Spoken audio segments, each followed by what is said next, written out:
जान पाकिस्तान टीवी के सामीन और हाजरीन अस्सलाम वालेकुम।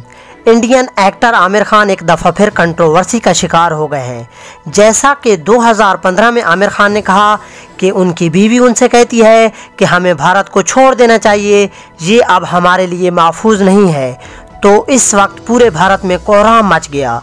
पूरा भारतीय मीडिया इनके खिलाफ हो गया। सेम इसी तरह जब आमिर खान ने अपनी फ़िल्म लाल सिंह चड्ढा की शूटिंग के लिए तुर्की में गए और जब इनकी इस्तांबुल में रजब तैयब उर्दगान की बीवी से मुलाकात हुई तो एक दफ़ा फिर इंडियन मीडिया आपस से बाहर हो गया और उन्हें गद्दार और धोखेबाज के सर्टिफिकेट दे रहा है। इंडियन मीडिया क्या कह रहा है, ज़रा सुनिए। आखिरकार ये बताइए कि ये जो टर्की वही है ना जिसने धारा 370 का विरोध किया था, राम मंदिर का विरोध किया था, भारत के अंदरूनी मामलों में हस्तक्षेप करने की ये निरर्थक प्रयास किया था। क्या इनका आशीर्वाद ही बचा था तुम्हारे लिए? और जिस थाली में खाते हो उसमें छेद करने से बाज आओ। आपके सुधी दर्शक और फैन इस बात को अच्छी तरह समझ रहे हैं। Important to have a sense of security.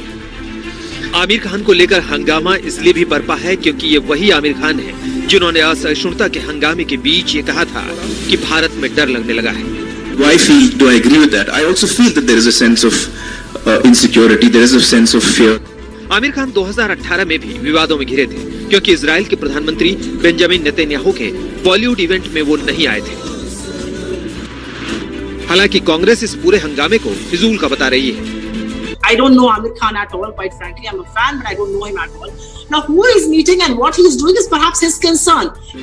Aamir की फिल्म पीके पर हिंदू विरोधी होने का आरोप भी लग चुका है। ऐसे में उनका ताजा विवाद बेहद सुर्खियों में है। सोशल काम प्रधानमंत्री, आमिर खान भी करते हैं, विदेश मंत्री, प्रधानमंत्री और एक पोस्टर बॉय में बॉलीवुड के कोई अंतर नहीं है। पहला दोस्तों, अगर आपको हमारी वीडियो अच्छी लगती है तो हमारे चैनल को सब्सक्राइब करें और हर खबर से बाखबर रहने के लिए बेल आइकन को भी क्लिक करें। शुक्रिया।